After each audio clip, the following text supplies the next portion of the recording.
Hello and welcome to the webinar Whipping Your Scenario Planning into Shape with Austin Data Labs. Today we have our CEO Simon Drake, our SVP Dairy Hamish Keston, and our Director of Customer Success Elmer Rynbeck here to talk to you about scenario planning.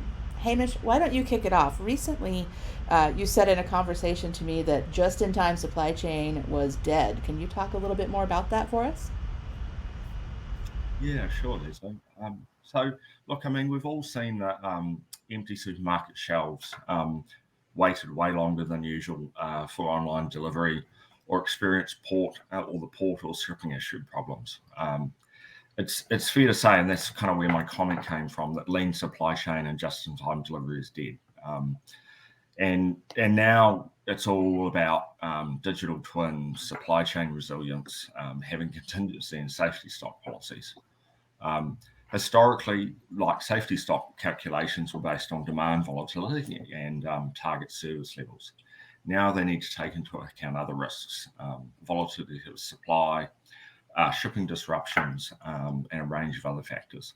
Ultimately, this is going to mean holding more stock, which equals working capital, which comes at a cost. As interest rates start to rise globally, which we're already seeing, this is going to get more expensive. In this context, we need to get smarter about how we manage through this and where we choose to hold contingency. And to me, this is where scenario planning comes into play. When we talk about scenario planning, if it's going to be sort of comprehensive, robust planning capability, it's important for two reasons. The first one's envisaging what might happen and then preparing contingencies for this. And then the second reason is being able to respond quickly to what has happened and replanning in a timely manner.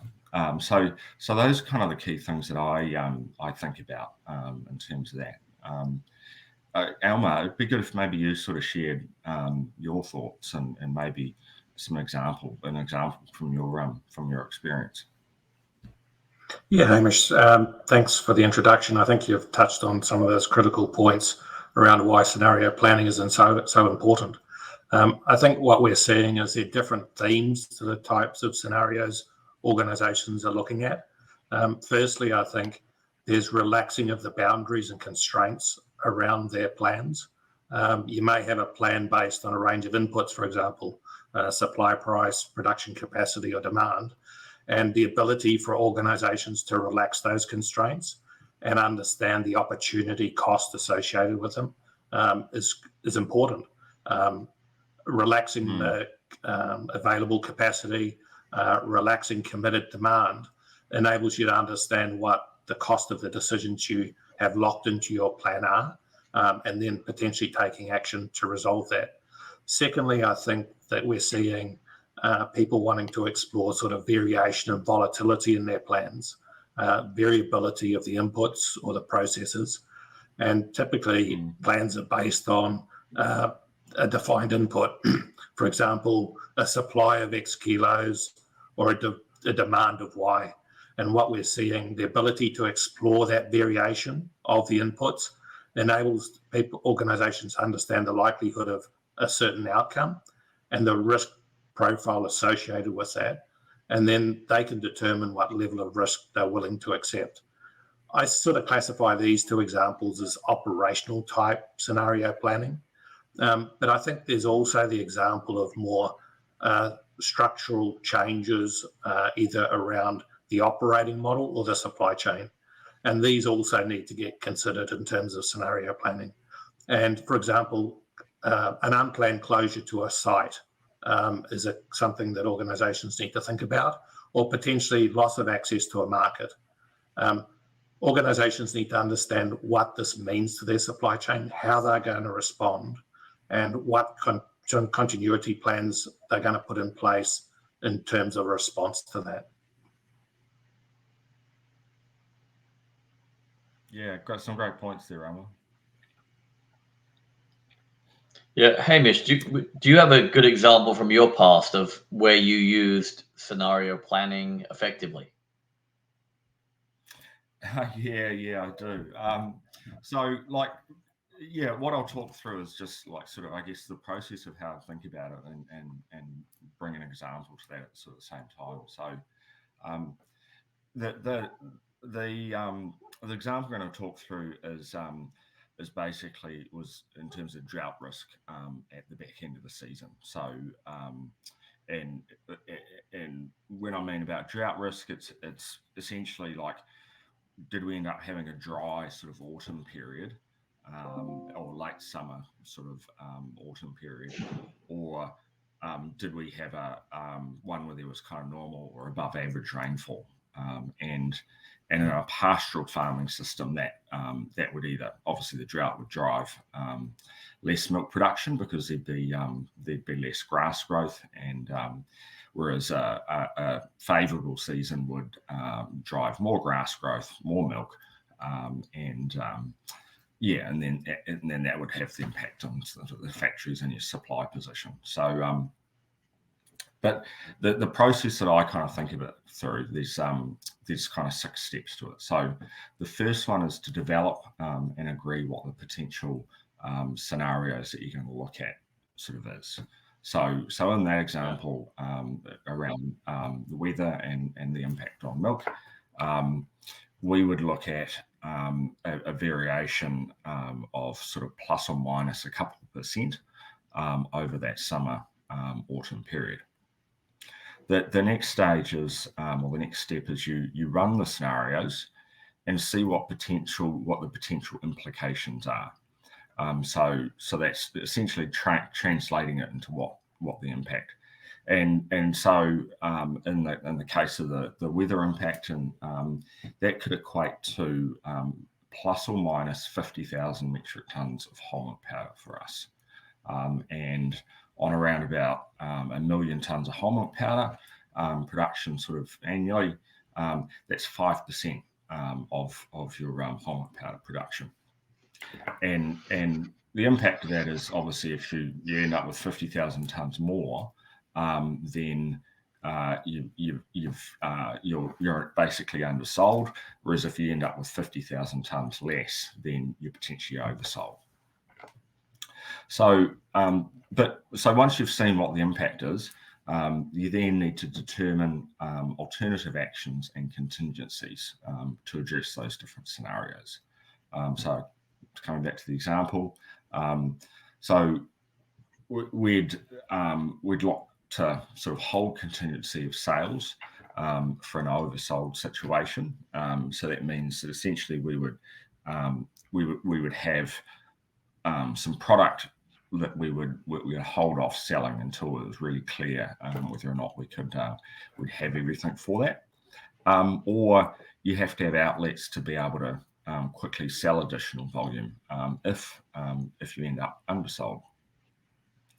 And then another factor or another lever we had was being able to change the product mix to prioritise key customers or products. So in that case, it's about mitigating the impact and ensuring that your sort of high value strategic customers are impacted the least. So then what I think about is you've got to identify signposts to indicate that the given scenario might occur. And the signposts are important just because you need to start enacting the alternative actions once you see that those signposts sort of start to come into play. So we'd monitor long-range weather forecasts, measurement of rainfall in key areas, and soil moisture levels, and because again those were kind of key determinants in terms of the weather impacts. So and then the next step is when those occur, begin enacting the contingency plans. So we would look at removing or adding volume to an auction platform, speed up or slow down the sales rate, adjust price to facilitate rebalancing of that supply and demand level. And then the last step is review and learn for next time. So in this example, we'd ask questions like, did we go too hard or too slow? Were there other actions we could have taken? And how did the actions taken affect the business? So that's kind of that's the example that I kind of have to live through every year in the milk world. Yeah, Elmer, maybe have you got something from your sort of meat experience that you could talk through? Yeah, I suppose in terms of the horizons you're looking at there, Hamish, it's quite an extended horizon you're looking at. I think some examples that we would have from the meat industry that we, in terms of more of a nearer term scenario planning example, would be just continuously looking at what your kill numbers need to be. The markets are dynamic, pricing is changing, your inventory position is changing. How are you, and also obviously your input costs are changing, and the need to continuously reevaluate that in terms of, as I spoke to, that sort of first example about relaxing constraints.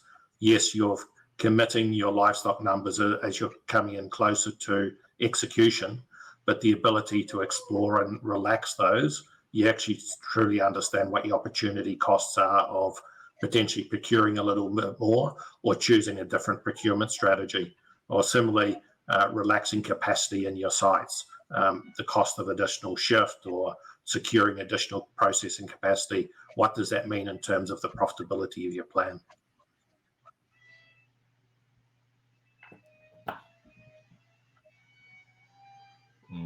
Yeah, I think that makes sense. I think one of the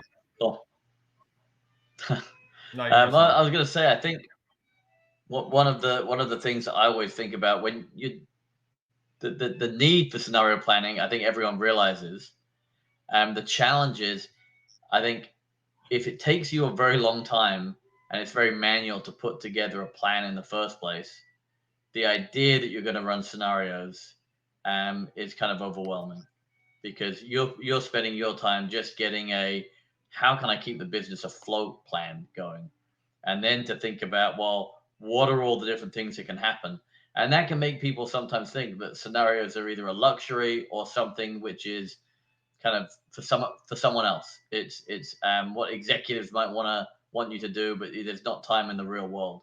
So I think one of the fundamental things that has to be in place is that ability to have an automated plan.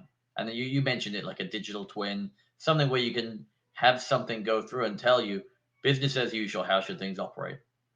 And I think the other really interesting part, and where I've seen it fall down, is there needs to be trust in the underlying data and the assumptions that are being made. So it all has to be very transparent, because the worst thing you can do is you can go to all this work to come up with scenarios, and then instead of talking about the implications or the actions you should take, as you pointed out with the kind of roads, the signs that tell you when you need to take an action, what action should you take, the debate becomes, well, what data are you basing that off?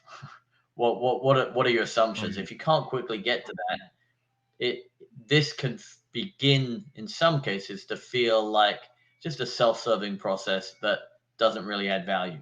But I think when done well, as you both are pointing out, it can fundamentally affect how you think about your business. Yeah, you like, the last thing you want it to be is a tick the box exercise, and it's not. You're not sort of actually using it, because I mean the whole idea is that you're doing this in order to be able to respond quickly, or first to have been able to understand the implications of those scenarios, but then respond more quickly as a result.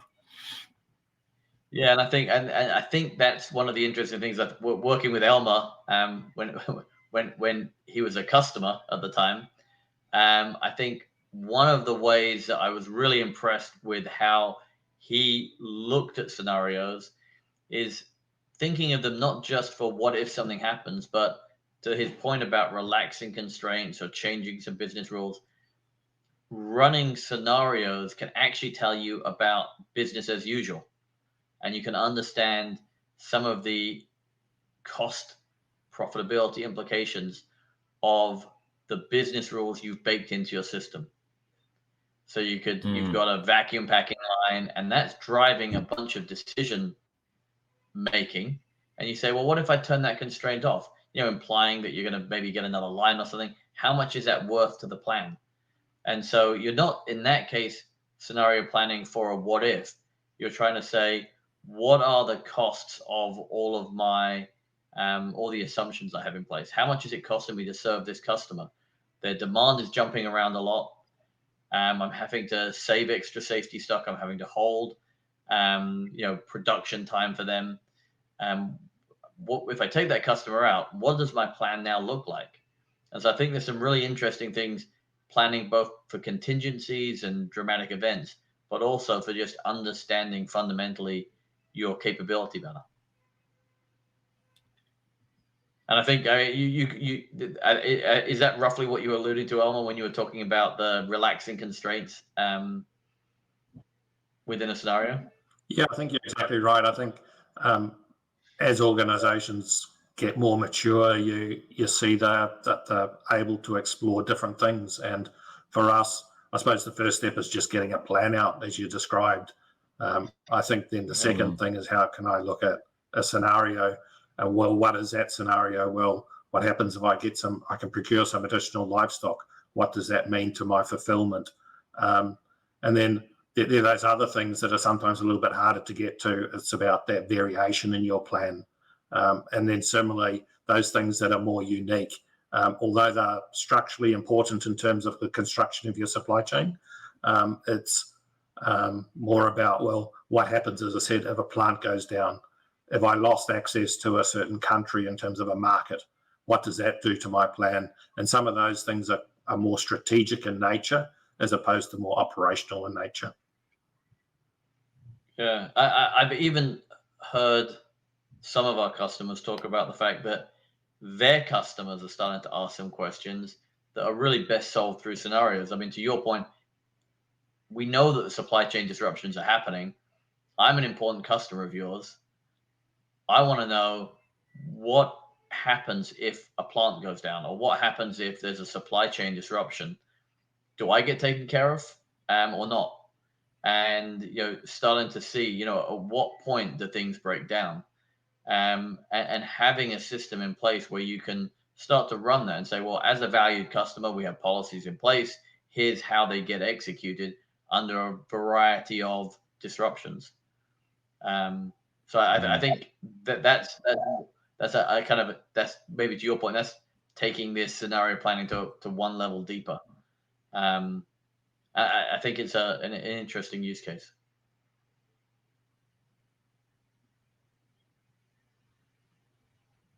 Do you have any other kind of interesting ways, Hamish, where having done scenario planning, it changed maybe how you thought about the business? If that makes sense?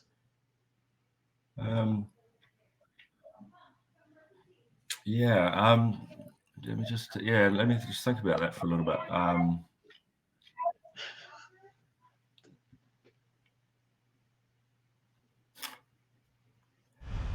While Hamish is thinking of an example, Elmer, you and I had a conversation recently about the importance of change management. How does that play into switching a business around to take into account scenario planning as opposed to just-in-time supply chain?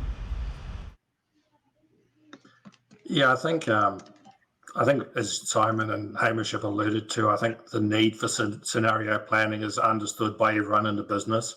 But I think the key thing is for them to see value out of it. And to buy into it. So I think Simon talked about this, having trust in the numbers.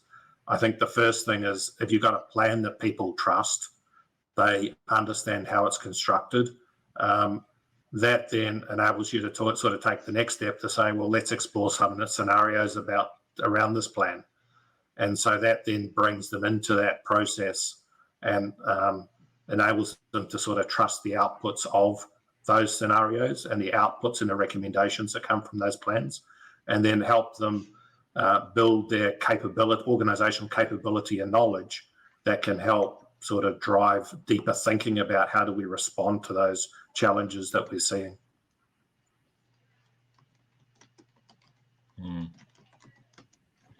Yeah, in terms of that example around sort of how it I've seen it sort of change business and impact on that was that basically sort of as pricing became more volatile, so supply restrictions sort of came off in Europe.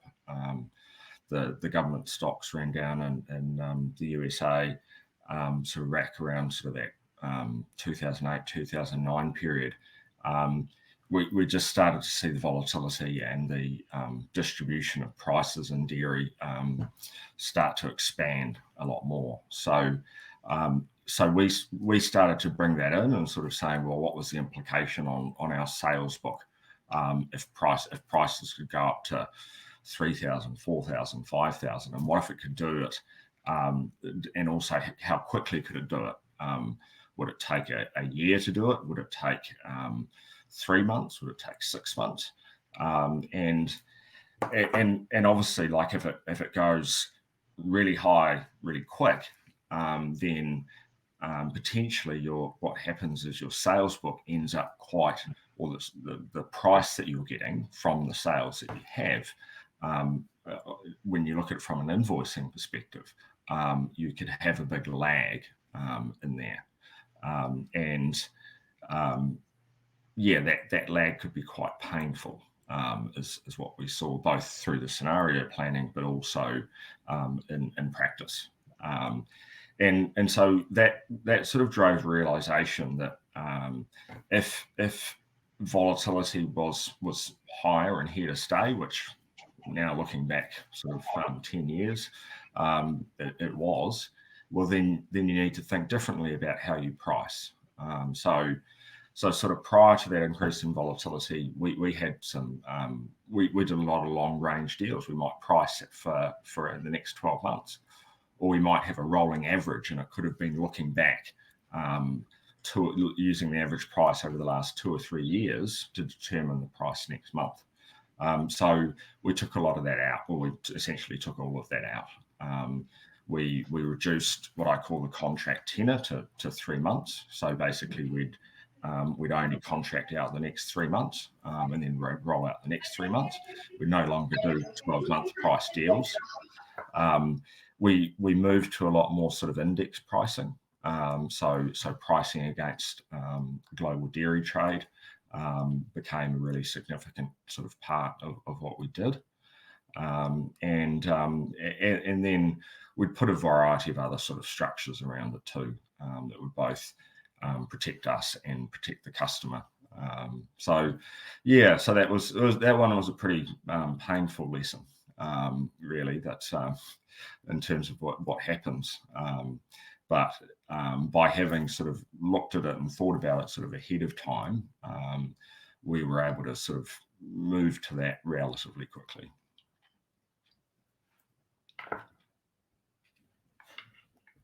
Hamish, this scenario planning stuff doesn't come easily for a business. I think, Simon, it'd be interesting to hear from you around, from a technical or tools point of view, how can systems help scenario planning and the process around it? Yeah, I mean, similar to what I was saying, I mean, the first thing that is needed is that baseline plan. You have to have something in place where you've got that consensus view of the organization, your capabilities, your sales capability, your production. That needs to be in place. And then I think it's really an acknowledgement that it's worth spending some time thinking about what are the big factors that drive profitability, and where do you have gaps between what your customers are asking for and what you can provide? What's the value in that gap? And then really from an executive team point of view, challenging the people that are coming up with plans to say, can you do better? How can we close that gap? What are some improvements we can make? And really getting that cycle in place where there's a goal to both find the problem and then come up with plans to close that gap and actually, provide some financial metrics around what are some improvements we can be making. So there are some actions you can take there's some benefits you can expect, and baking that into a regular cycle so that you don't feel as a user of the system, I'm coming up with scenarios, who's going to listen to me? You've got the trust in the system. You then need to start having kind of executive buy-in that it's worth taking actions where there's measurable ROI. Yeah, I think for me, I think that the critical things from my perspective also, I think those points really resonate, Simon. I think really for a business, as you said, to create that baseline plan that's trusted, that you can compare against, that's critically important, and to have a cadence that generates that baseline plan. But also then for the business to start to think about what are those levers that create or protect value, that need to get managed. And this takes some time. It doesn't have, systems don't make that happen. That takes people applying their brains to the problems that the organizations need to solve. And I think the third point is really, it needs to be part of the DNA of the business, the operating cadence, that scenarios are explored. It's not just okay to have a baseline anymore. You need to respond to a changing environment, and you need to evaluate all of those possible, a range of those possible outcomes. So to use the scenario planning to manage your business, to manage your risk in operating your business, controlling that outcome, but also taking advantage of the opportunities that come from that changing environment and the scenarios that are presented to you.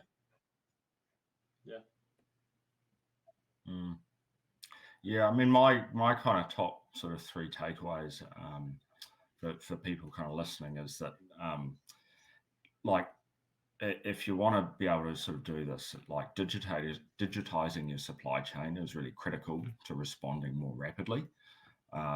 Excel just doesn't cut it anymore. The second point would be advanced scenario capabilities allow you to prepare for those unknowns, because you can run multiple scenarios with different levels in those scenarios. And then you've got to take action. So you must build those contingencies in and have identified the signposts for when you will start enacting those contingencies. Because it's all very well and good to have a plan and have scenarios, but you've actually got to do something with it at the end of the day. Otherwise, it's just kind of navel gazing. Simon, as the boss, do you want to have a last word or contribution? Well, no, I hope this conversation was useful to people, and as you can tell, the helping to manage these volatile supply chains is something we're all really passionate about. And I think that the recognition from this team, from people who've worked as either like myself, software vendors, or people who've been in the industry like Elmer and Hamish, it's critical to have that capability embedded within an organization.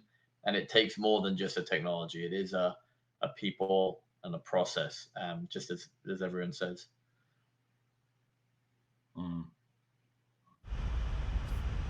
Fantastic. Thanks, everyone. Yeah, I mean,